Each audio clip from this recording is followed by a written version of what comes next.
우리 예배와 또한 설교를 위하여 주님께 잠깐 기도를 드리겠습니다. 하나님 아버지, 주일에 근무하는 사람들, 그리고 또한 주일날 쉬지 못하고 생업에 종사하는 사람들, 또한 병원에 입원해 있거나 병원에 입원해 있지 않더라도 몸이 아파서 교회에 나올 수 없는 사람들, 그리고 또한 교회에 나오기 곤란한 여러 가지 사정이 있는 장애인분들 등 아버지님이시여 이제까지 교회가 돌보지 못했던 아버지님이시여 이들의 예배를 지켜주고자 주님께서 가나안 성도 교회로 이끌어주시고 이 사역을 여기까지 이끌어주시며 아버지님이시여 또한 정착시켜주시고 하나하나 갖추어져 가심을 아버지 감사를 드립니다.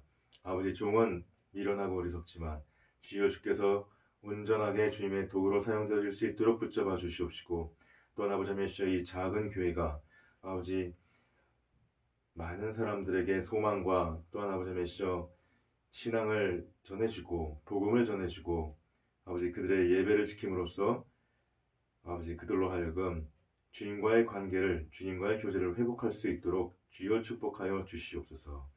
모든 말씀을 예수님의 이름으로 기도드렸사옵나이다. 아멘. 아멘. 자, 우리 오늘 본문 말씀 보시겠습니다. 오늘 본문 말씀은 베드로전서 1장 9절로 12절까지의 말씀을 제가 봉독을 하도록 하겠습니다. 베드로전서 1장 9절로 12절 말씀. 제가 가진 성경책으로는요, 신약성서 377쪽에 있습니다. 자, 9절부터 10절 말씀 제가 찬찬히 읽겠습니다. 믿음의 결국 곧 영혼의 구원을 받음이라. 이 구원에 대하여는 너희에게 임할 은혜를 예언하던 선지자들이 연구하고 부지런히 살펴서 자기 속에 계신 그리스도의 영이 그 받으실 고난과 후에 받으실 영광을 미리 증언하여 누구를 또는 어떠한 때를 지시하시는지 상고하니라. 이 섬긴 바가 자기를 위한 것이 아니요 너희를 위한 것임이 계시로 알게 되었으니 이것은 하늘로부터 보내신 성령을 힘입어 복음을 전하는 자들로 이제 너희에게 알린 것이요 천사들도 살펴보기를 원하는 것이니라. 아멘. 자, 오늘 본문 말씀을 하나 더 보겠습니다. 시편 119편 41절 말씀입니다. 제가 가진 성경책으로는요, 구역성서 892쪽에 있습니다. 시편 119편 41절 말씀, 한 절 말씀을 제가 봉독을 하겠습니다.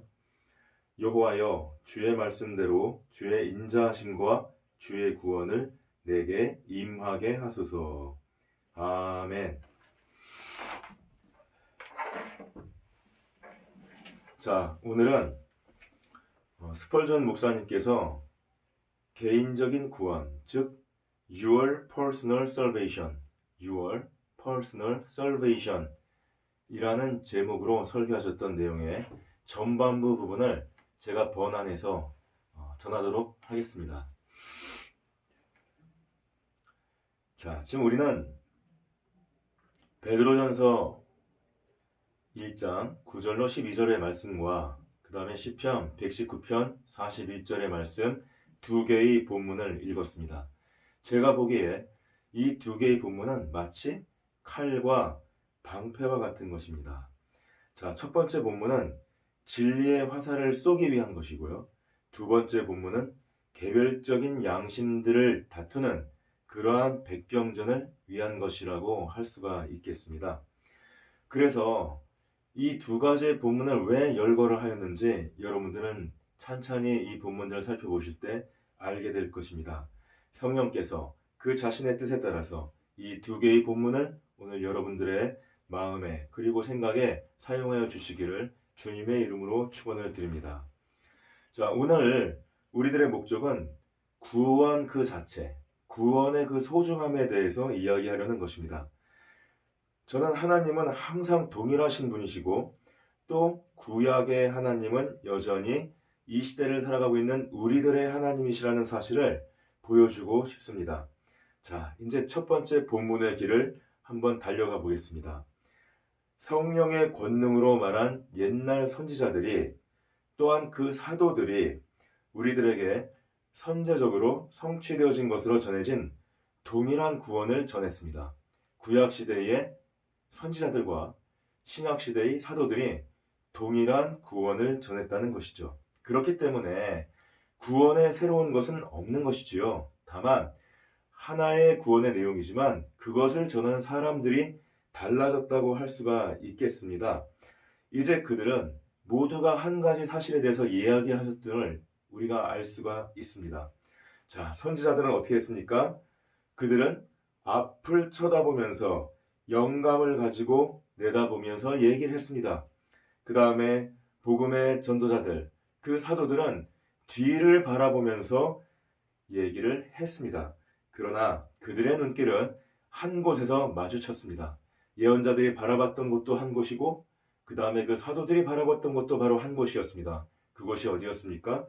그것은 바로 예수님께서 보혈을 흘리신 십자가였습니다. 저는 오늘 그것을 소유하고 있는, 그 구원을 소유하고 있는 여러분이 그 구원을 더욱 귀하게 여기게 되기를 소망을 하면서 이 메시지를 전할 것입니다. 또한 저는 이러한 구원을 지금 현재 갖지 못한 사람들도 그것을 갖고 싶어 하게 되고 또한 그것을 가지라고 제가 권면하기 위해서 이 메시지를 통해서 노력을 할 것입니다. 구원받지 못한 청중들, 하나님의 구원을 놓치는 것은 여러분들에게 얼마나 큰 손해인지를 성경책은 이렇게 말을 했습니다. 히브리서 2장 3절에 보면 우리가 이같이 큰 구원을 등한히 여기면 어찌 보응을 피하겠습니까? 이렇게 말을 했던 것입니다. 이제 성령 하나님께서 여러분들에게 이 구원이 얼마나 귀중한 것인가를 보여주기를 저는 소망합니다. 그리고 여러분들이 더 이상 그 구원을 무시하거나 멸시하거나 거절하지 아니하고 그래서 이 구원의 소중함을 깨달아서 두 번째 본문으로 우리가 읽었던 시편의 그 기도문이 여러분들의 기도의 고백이 되기를 저는 소망을 합니다. 자, 제가 그 시편 우리의 두 번째 본문을 다시 한번 읽어보겠습니다. 여호와여 주의 말씀대로 주의 인자하심과 주의 구원을 내게 임하게 하소서. 여러분들이 구원의 소중함을 깨닫고 그 구원을 여러분들에게 임하게 하여 달라고 기도하게 되는 소중한 이 메시지의 전달이 될 수 있도록 이 소중한 설교의 시간이 될 수 있기를 주님의 이름으로 축원을 드립니다. 자, 이제 여러분에게 하나님의 구원에 대해서 유의를 해야 한다고 촉구하겠습니다. 왜냐하면 그것은 은혜의 구원이기 때문입니다. 자, 이 구원에 대해서는 너희에게 임할 은혜를 예언하던 선지자들이 부지런히 연구하고 살펴서 이렇게 본문은 말을 하고 있지요. 이 구원이 너희에게 임할 은혜로부터 비롯되어진 것이다. 지금 본문은 이렇게 전하고 있는 것입니다. 이 은혜는 어디서 오는 것입니까? 이 은혜는 하나님으로부터 오는 것이죠. 그 하나님으로부터 누구에게 가는 것입니까? 절망에 빠진 사람에게 찾아오는 것입니다. 복음은 여러분들에게 그 복음을 받기 위해서 무언가를 달라고 찾아오지 않습니다. 그 복음을 주기 위해서 반대급부로 여러분들에게 무엇인가를 요구를 하지 않는 것이죠. 여러분 손에 지금 금보다 더 귀한 선물들이 들려있는데 그것은 죄 많은 사람들에게 값없이 주어질 뿐입니다. 그리고 그것은 우리들이 자격이 있기 때문이 아니라 우리가 순종하고 있기 때문이 아니라 오로지 불순종과 부자격에 대한 자비로운 선물로서 우리들의 그 자격이 없음에도 불구하고 우리에게 찾아오는 것입니다. 그것이 은혜인 것이죠. 은혜라는 것은 무엇입니까? 자격이 없음에도 불구하고 그것을 받는 것을 우리가 은혜라고 얘기하는 것입니다. 근데 우리는 이 은혜가 그냥 은혜가 아니라 값없는 은혜라고 말하는 데에 익숙해져 있습니다. 자, 왜 그렇게 말을 하는 것입니까? 그것은 은혜입니다. 우리가 받을 자격이 없는데 그럼에도 불구하고 주어지는 구원이 바로 은혜로 주어졌다고 얘기를 하는 것이지요. 그 다음에 많은 사람들이 그 생각을 할 때에 그것은 은혜지만 그럼에도 불구하고 내가 그 하나님이 주신 그 구원을 받기 위하여 또는 그 구원에 내가 감사하기 때문에 내가 무엇인가 행동해야 되지 않을까? 내가 무엇인가 거기에 대한 보답으로 또는 거기에 대한 대가로 내가 무엇인가 해야 되지 않을까? 그것이 내 육신의 어떤 노동이건 내 어떤 생각의 어떤 마음의 표현이건 내가 뭔가를 해야 되지 않을까? 이렇게 생각을 하기가 쉬운 것이죠. 그래서 우리는 그러한 것들을 경계하기 위해서 특별히 은혜라는 말 앞에 값없는 이라는 말을 붙이는 것입니다. 자, 여러분, 그 값없는 은혜라는 것을 우리가 이 시간에 한번 나눠보도록 하겠습니다. 여러분들은 잃어버린 자들입니다. 그리고 하나님은 그 잃어버린 여러분들의 구원을 계획하셨습니다. 근데 그것은 여러분들이 그 구원을 받을 만한 자격이 있기 때문에 하나님께서 구원을 계획하신 것은 아니었습니다. 만약에 여러분들이 그렇게 생각을 하신다면 내가 뭔가 구원을 받을 자격이 있기 때문에 그래서 하나님께서 나를 위해서 계획하셨다라고 생각을 한다면 하나님의 구원 계획은 실패했을 것입니다. 왜냐하면 여러분들은 중에 어떤 사람도 그 하나님의 구원을 받을 자격이 없기 때문이지요.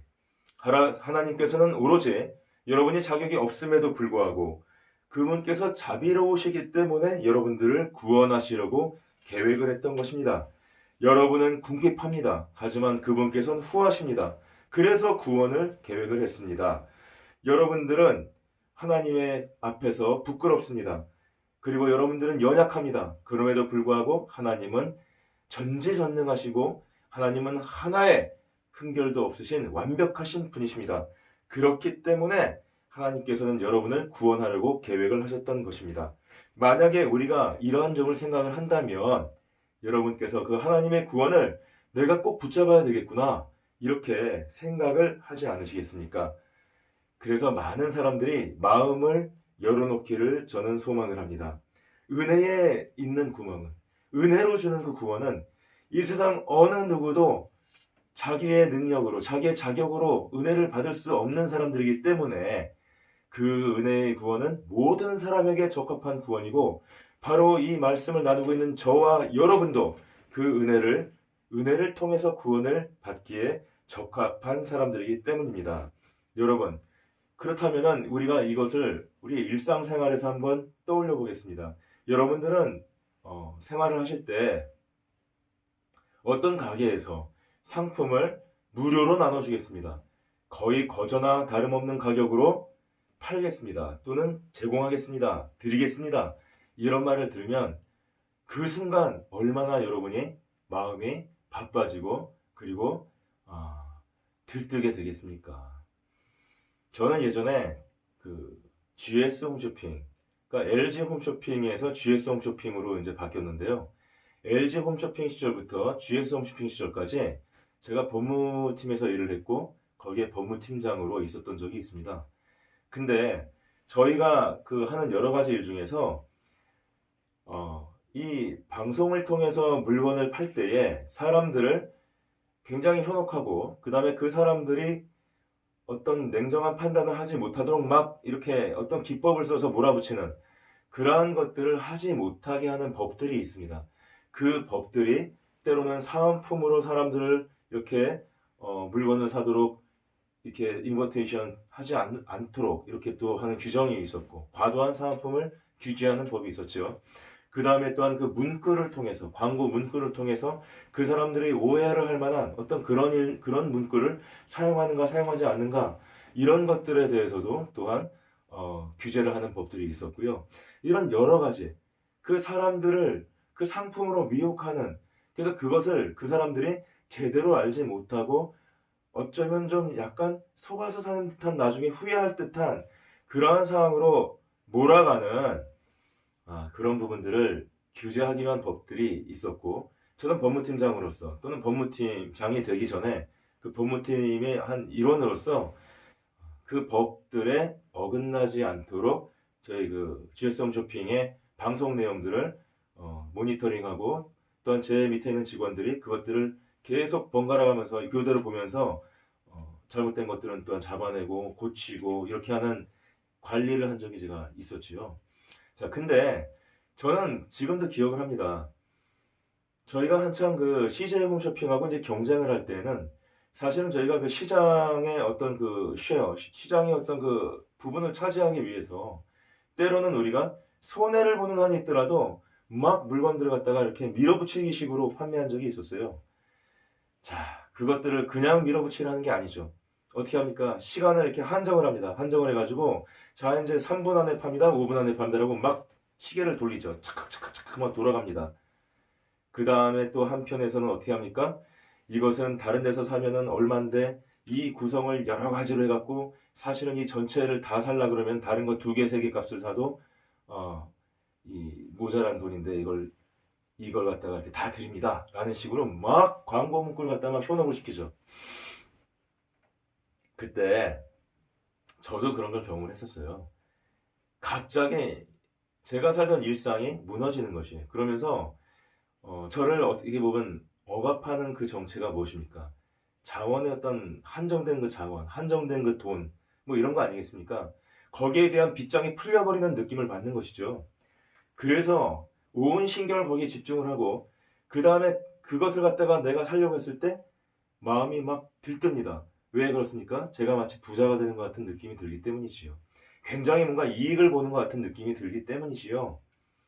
그리고 아무 생각이 없이 달려가서 그 한정 판매하는 5분이고 그 시간 동안은 손을 어떤 때는 떨면서 마음을 막 쿵당쿵당 하면서 그 다이얼을 돌리지 않습니까? 전화를 하지 않습니까? 혹시 내가 주문을 못하게 될까봐. 이렇게 많은 그 장사꾼들이 사람들의 마음을 현혹을 합니다. 세상은 다 그렇습니다, 사실은. 여러분들 주변에 있는 모든 것들이 사실은 가치가 없는 것들입니다. 여러분들이 생각하는 것만큼의 가치가 없는 것들이에요. 여러분들이 잘 모를 때 하지만 여러분이 잘 모를 때는 그것들이 마치 대단한 가치를 가진 것들처럼 여러분들 주변에 자기를 내세우지요. 우리가 어떤 직장을 꿈꿀 때, 또 우리가 어떤 직업을 꿈꿀 때, 그 직업을 갖기 위한 어떤 그 명문 대학을 꿈꿀 때, 그 다음에 우리가 겉으로 본 게 굉장히 아름답고 깔끔해 보이고 아주 청순발랄해 보이는 그런 배우자 상, 그 어떤 그 여자친구 또는 남자친구, 이런 어떤 사람들을 바라볼 때에, 그리고 그 길거리에 다니는 휘황찬란한 밤에 쳐다보는 반짝반짝하는 그 도시의 그 황홀한 그 야경을 바라볼 때에, 무언가 모르게 우리 삶에 굉장히 좋은 것들이 많은 것 같은, 굉장한 가치가 내가 손만 뻗으면 내가 얻을 수 있을 것 같은 그런 생각을 하게 하지 않습니까?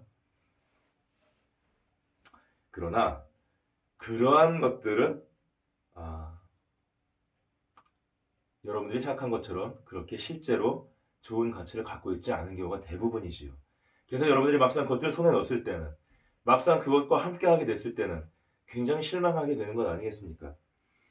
그래서 이 세상은 그런 식으로 사람들을 미혹을 하고 부풀리고, 그 다음에 아무것도 가치가 없는데도 불구하고, 가치가 적은데도 불구하고 대단한 가치가 있는 것처럼 막 부풀려서 여러분의 눈길을 끌려고 하고 막 어필을 하지요. 하지만 여러분, 구원은 어떻습니까? 주님께서 주신 그 구원은 여러분들이 어떠한 자격이 없어도, 여러분들이 어떠한 값을 치르지 않아도 여러분들에게 주어지는 것입니다. 근데 그것은 겉으로 볼 때는 그렇게 값이 없이 주어지는 것이기 때문에 마치 그것은 초라해 보이기도 합니다. 마치 그 구원은 어떤 가치가 없어 보이기까지 합니다. 내가 당장 다른 급한 일을 하고 조금 있다가 그 구원을 내가 이렇게 신경을 써도 될 것 같은 그런 생각이 들기도 하는 것이죠. 왜 그렇습니까? 우리가 그 구원을 통해서 용서도 그냥 얻습니다. 그리스도도 그냥 얻습니다. 천국도 그냥 얻습니다. 소망도 그냥 얻습니다. 내 삶의 여러 가지 어려운 점들, 그 어려운 점에서 변화하는 것들도 그냥 얻습니다. 모든 게 거저입니다, 거저. 그러니 우리가 이 구원을 어떻게 본다면 가볍게 생각하지 않겠습니까? 그러나 구원의 특징은 바로 그 가벼움, 값없음에 있는 것입니다. 왜 값없음이라는 걸 강조합니까? 구원의 진짜 가치에 비해서는 그 가치가, 그 가격이 너무나 광대하기 때문이지요. 여러분이 변화하고 싶지만 이제까지 얽매여 있고 도저히 탈출할 수 없었던 그 여러분의 삶의 그 굴레에서 탈출하고 새로운 소망을 얻고 새로운 만족의 삶을 살아가는데 여러분은 얼마를 값을 지불하면 된다고 생각하시겠습니까? 여러분들이 사랑하던 그 아내가 이제 그 세상의 여러 가지 남편과 아내가 여러 가지 그 세상의 어떤 그 억압과 그 다음에 그 미혹에 빠져서 서로의 관계가 끊어져서 이혼 직전까지 가고 그래서 그 아내와 남편 사이에 났던 그 아이들의 인생이 굉장히 앞으로 불행해질 수 있는 그 어떤 상황에서 갑자기 남편이 눈물을 흘리며 그 가슴이 진실하게 열리면서 감동되며 지금 생각해보니까 우리 아내가 정말 불쌍하구나. 내가 우리 아내한테 진짜 잘못하고 있었구나. 그리고 진짜 진실한 마음으로 여보 미안해. 내가 더 이상 당신 앞에서 할 말이 없네. 앞으로 잘하고 싶어. 잘할게. 이렇게 말을 하게 될 때 그냥 그 어떤 결점만 보이고 단점만 보이고 트집거리만 보던 그 아내가 남편의 그 모습을 바라보면서 아니에요 여보 내가 사실은 잘못하고 있었어요. 사실은 내가 당신을 불행하게 만들고 있었어요. 내가 이 가정을 소중한 걸 알면서도 어떻게 해야 될지를 모르고 있었어요.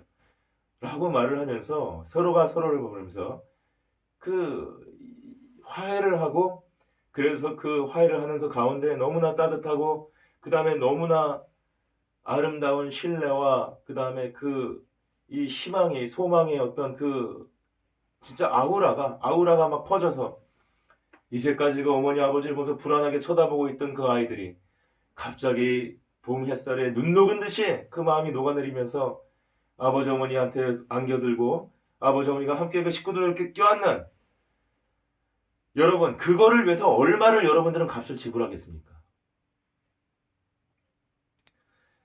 여러분들이 정말 세상을 살 때 한순간 한순간이 염려가 되고 항상 미래가 불안하고 아무리 노력을 해도 뭔가 될 것 같고 될 것 같았지만 열중에 한 개도 정말 오랜 세월 동안 노력해도 되지 아니하고 이제는 그것이 반복되면서 결국 나한테 남은 것은 수고와 노고와 하지만 보람이 없는 것뿐이구나라고 세상에서 허망하게 되고 그 허망함 때문에 마음이 막 이렇게 그 채우기가 어려워서 저기 저 밤에 이 흉가를 막 돌게 되고 거기서 이상 야릇한 그 분위기 속에서 이 현실을 잊고 점점 이상한 세계로 빠져들어가고 싶어하는 그 함정으로 점점 빠져들어가는 거기서 여러분이 다시 한번 저 찬란한 태양을 바라보고 그리고 다시 한번 인생을 용기 있게 살아가기 위해서 그렇게 한다면 여러분 얼마의 값을 지불하겠습니까?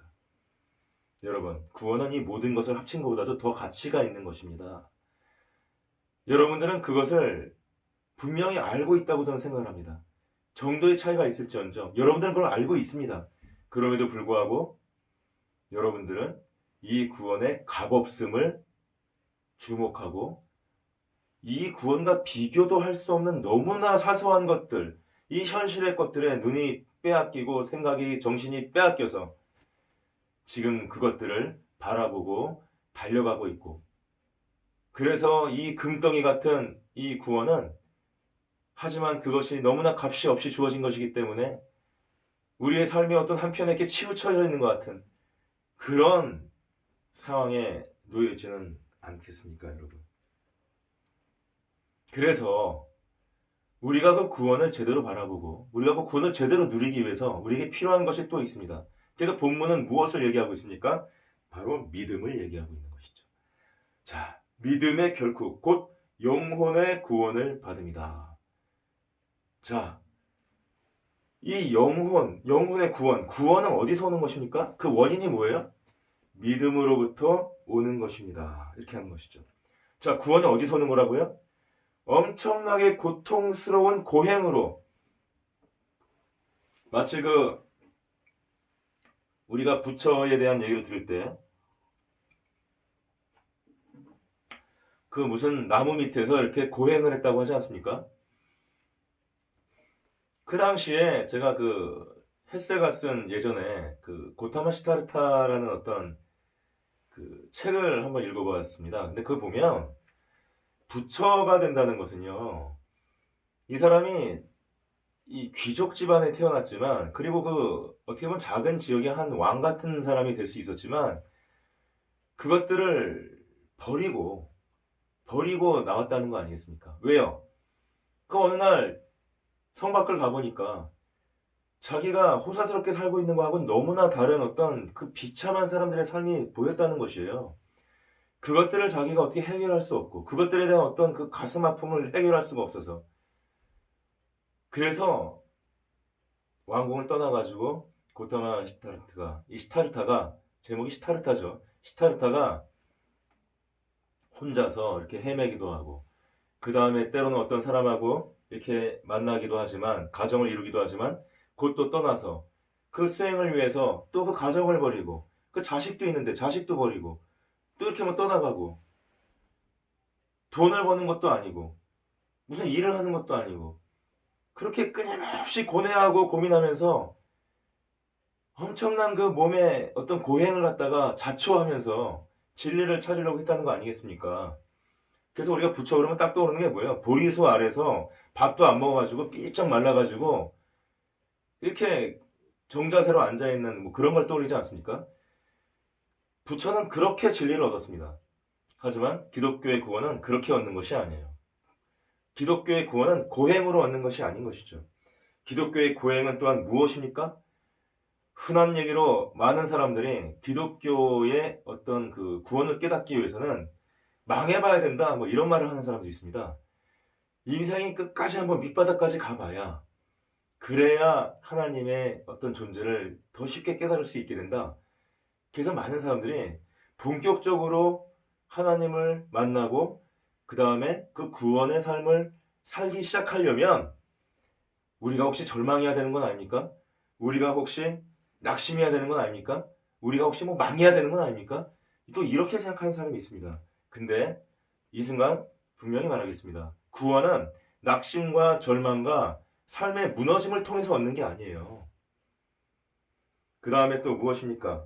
그렇다면 그것은 어떤 노력을 통해서, 어떤 의지를 통해서, 정직을 통해서, 이 세상에서 그렇게 하듯이 경쟁하는 그 숨가쁜 경쟁 사회 속에서 아침에 일찍 일어나고 저녁에 그냥 끝까지 남아서 일하고, 남들이 더 이상 지쳐서 머리가 돌아가서 피곤해서 쉴 때 자기는 거기서 더 한 번 더 나가서 그 어떤 답을 찾으려고 노력하는, 그래서 조금씩이라도 개선하려고 노력하는, 남보다 좀 앞으로 조금이라도 앞으로 나가려고 노력하는, 그런 걸 통해서 구원을 얻는 것이겠습니까?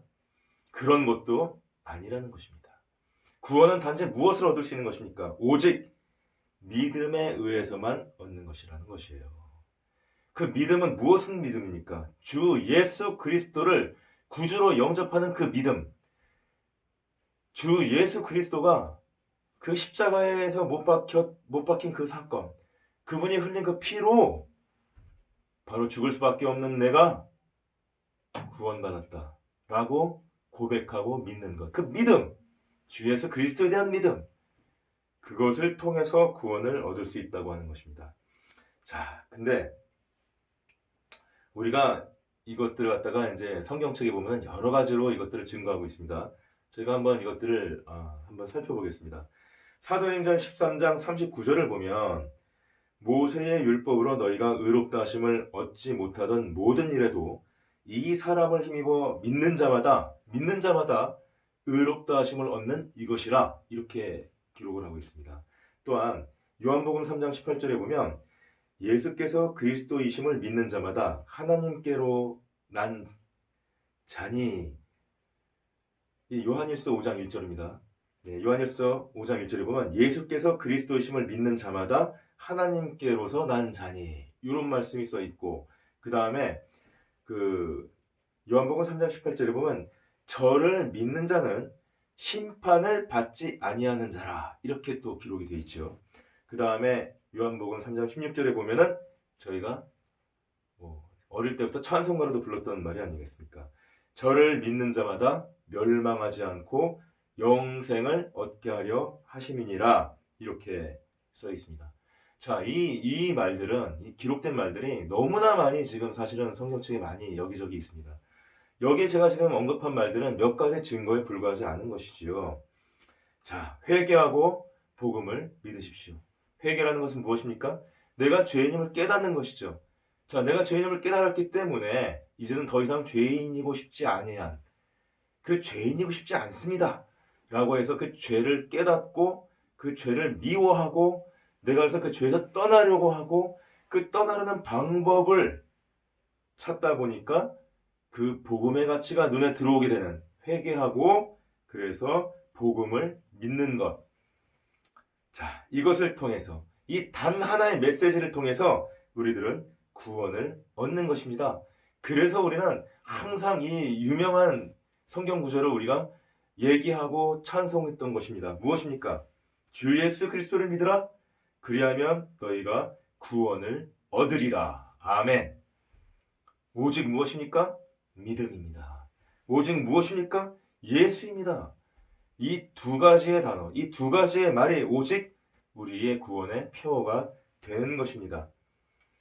근데 사람들은 너무나 단순하지 않느냐, 뭐가 좀 더 대단한 게 있어야 되지 않을까?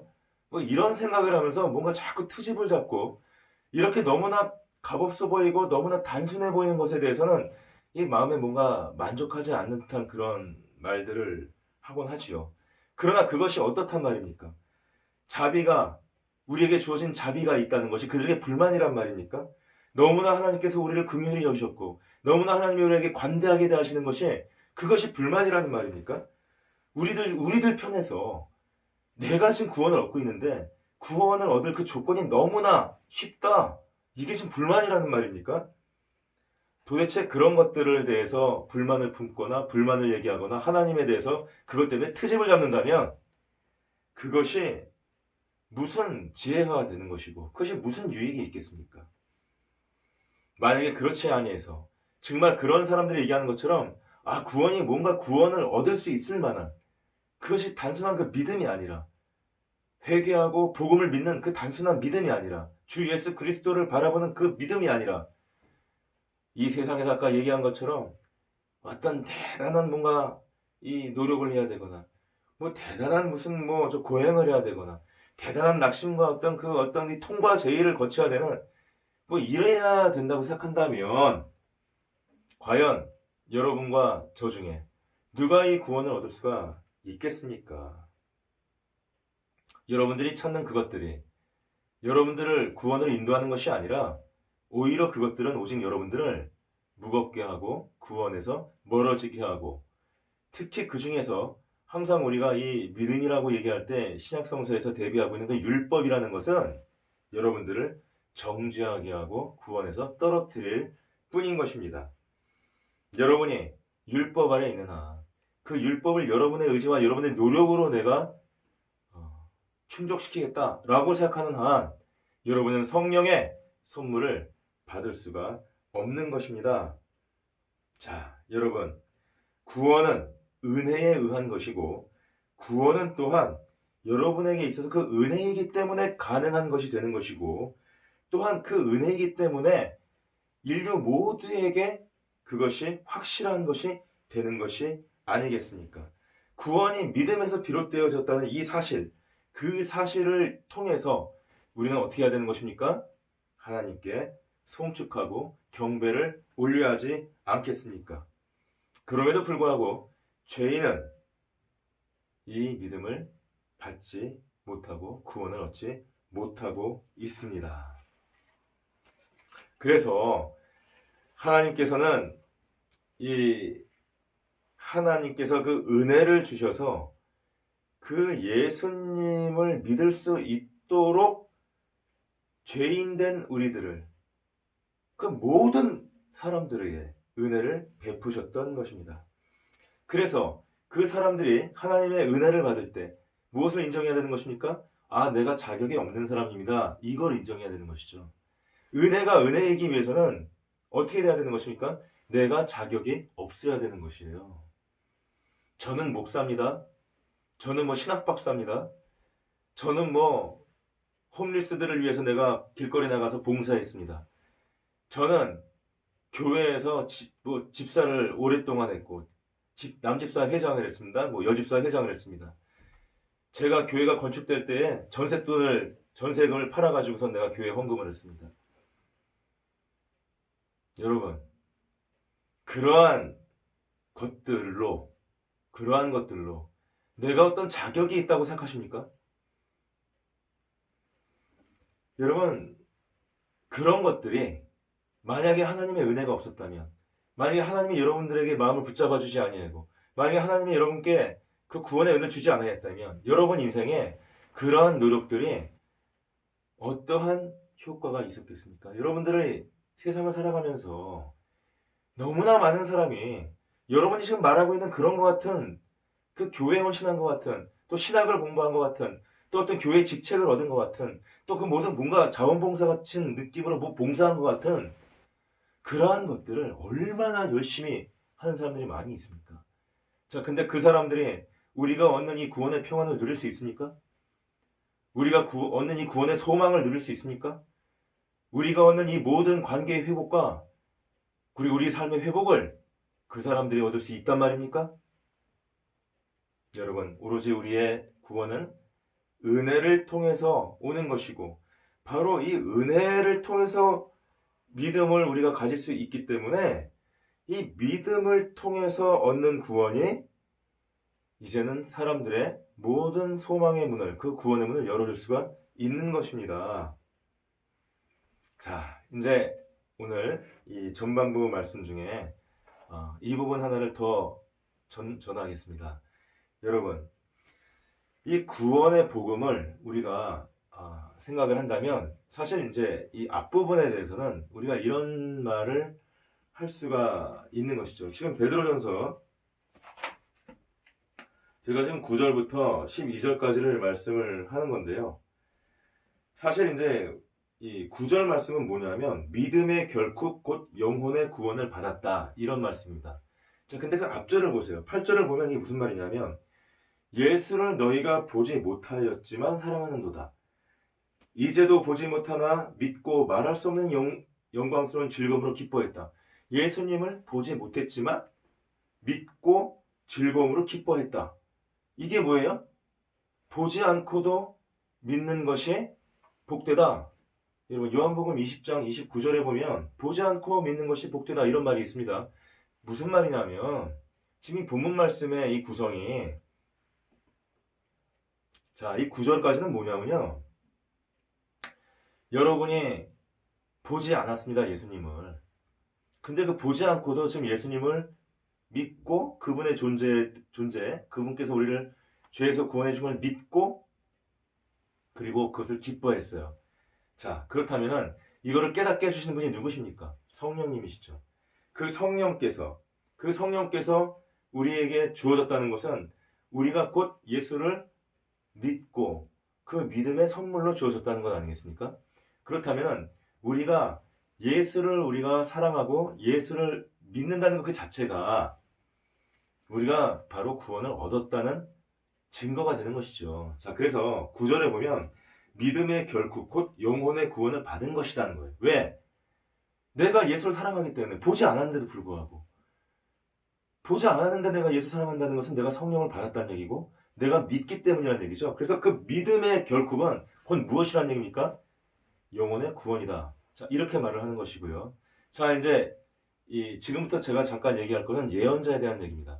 예언자의 얘기는 뭐냐면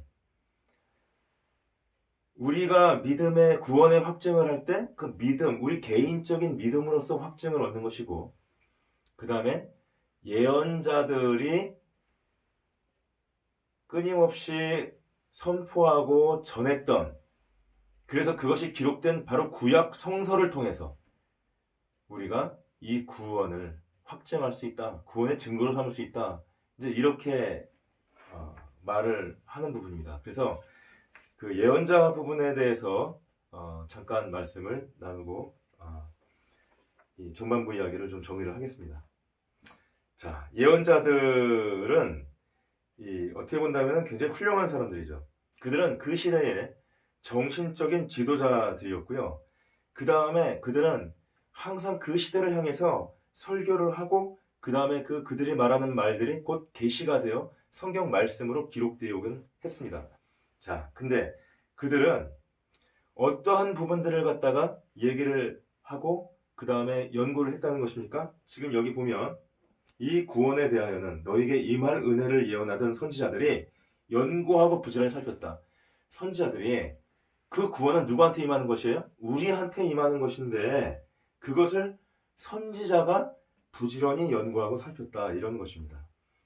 그 당시에 선지자들이 말씀을 선포했습니다. 그들은 정신적 지도자였어요. 그 당시에. 근데 그들은 기쁜 마음으로 하나님의 뜻과 하나님의 말씀을 세상에 선포했죠. 근데 그 내용이 무엇이었습니까? 바로 우리들의 구원에 대한 얘기였다는 것입니다. 그들은 그 당시에 그 우리들의 구원, 예수 그리스도의 십자가 사건을 정확히 겪지 않았습니다. 그럼에도 불구하고 그들은 하나님께서 그들에게 주어진 그 말씀을, 그 입에 넣어준 그 말씀을 선포했습니다. 그래서 그들은 이 구원의 사건을 완전하게 이해할 수는 없었습니다. 왜냐하면 성령께서 그들의 영감을 주셔서 말을 하게 하고 예언하게 하고 그 다음에 그 성경 말씀을 쓰게 할 때에 그들의 능력 안에서 한 것이 아니라 그들의 능력 바깥을 초월해서 그렇게 하나님의 뜻을, 하나님의 그 말씀을 전하게 하곤 했기 때문입니다. 성경의 영감은 축자적 영감이죠.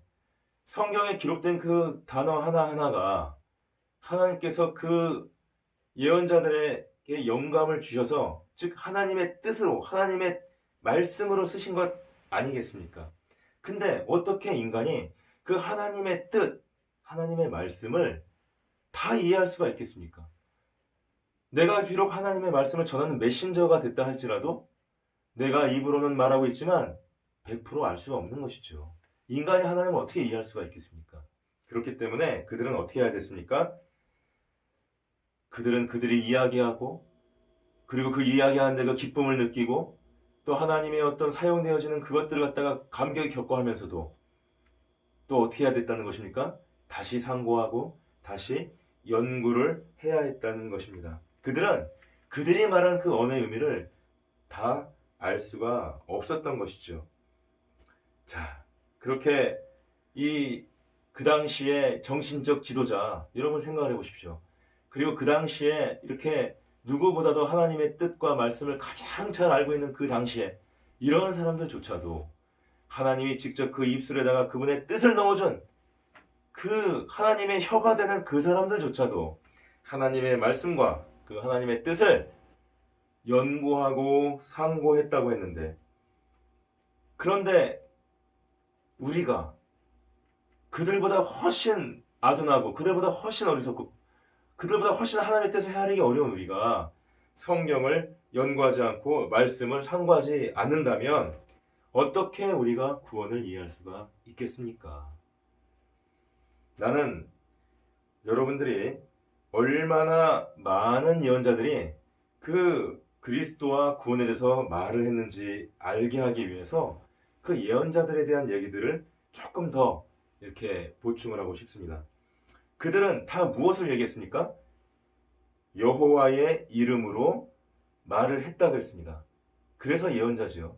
근데 그들이 무엇을 말했다는 것입니까? 너희에게 임할 은혜, 즉 우리에게 임할 은혜, 그들에게 임할 은혜가 아니었어요.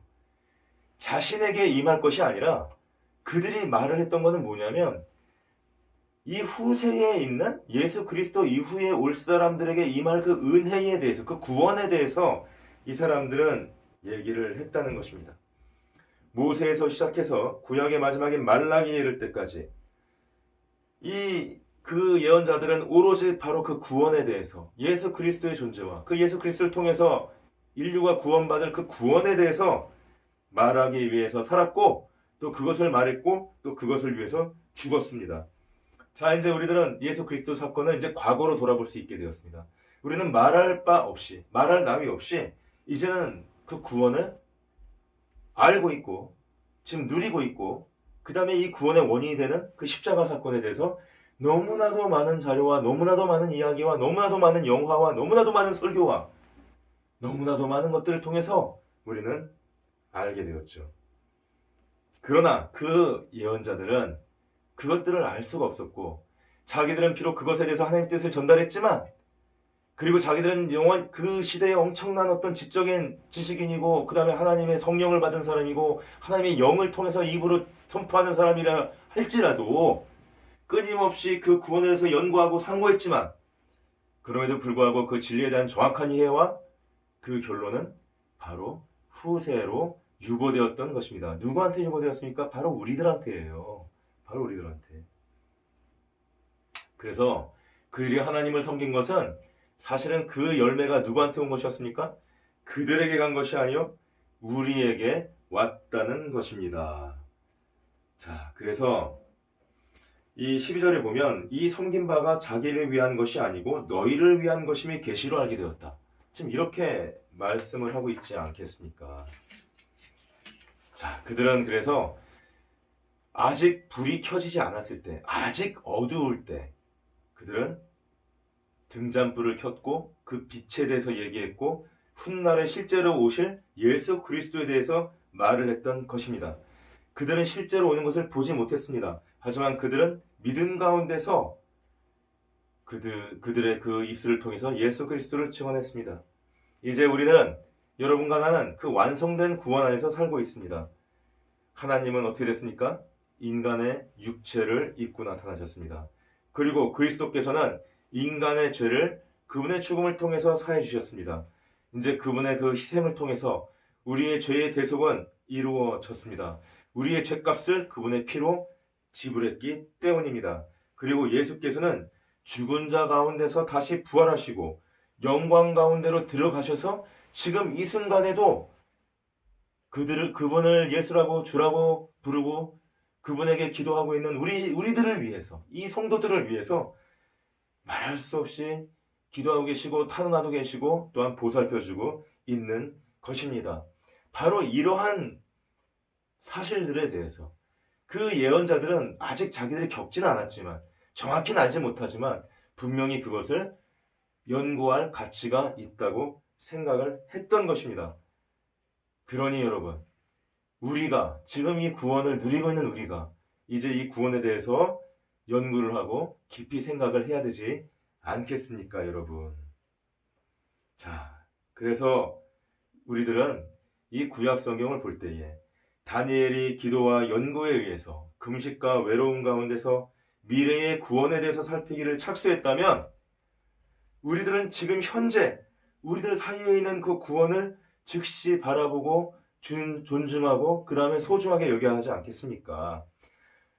또한 이사야가 마치 구약시대가 크리소스통과 같이 황국의 혀로 말했다면 만약에 예레미야가 그 월등한 지성에도 불구하고 그 찬란한 환상에 의해서 거의 눈이 멀 정도로 떨릴 정도로 되었다면 그래서 그 모든 예언자들이 우리에게 주어진 위대한 구원을 연구하고 또 예언하기 위해서 살았고 고초를 당했고 그렇게 해서 또 그렇게 살다가 죽었다면 우리들은 그 구원에 대해서 누구보다도 관심을 갖고 누구보다도 열렬한 주의를 기울여야만 하지 않겠습니까?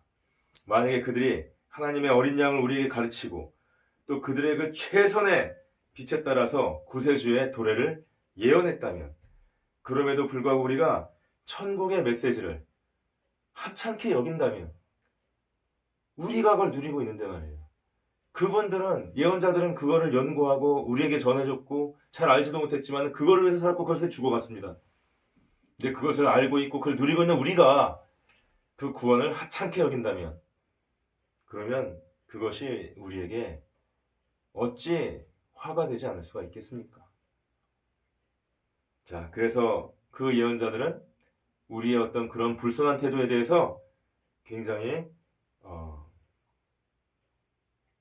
아주 서글프게 생각을 하고 그 다음에 지금 그 예수님 곁에서 우리를 바라보면서 안타깝고 굉장히 우리들의 어떤 마음이 열리고 구원에 대해서 깨닫게 되기를 바라고 있을 것이라고 생각되지가 않으시겠습니까? 자, 여러분, 우리가 사실 오늘 이제 말씀을 정리하겠습니다. 오늘 우리가 나눈 말씀의 가장 큰 요지는 뭐냐면 바로 구원의 소중함입니다.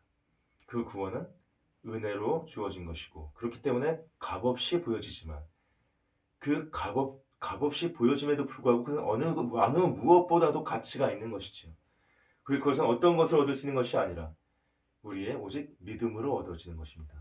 그리고 우리가 그 믿음을 갖고 있다면, 그 믿음을 통해서 예수님 우리가 우리의 주를 영접하고 있다면, 보지 않았지만 그분을 우리가 사랑하고 있다면, 그 사실을 통해서 우리가 주님을 주님으로 인정하고 사랑하고 있다는 그 사실을 통해서 우리가 구원받았다는 그 증거가 확인되는 것입니다. 그리고 또한 우리는 그 구원의 증거를 어디서 찾을 수 있다는 것입니까?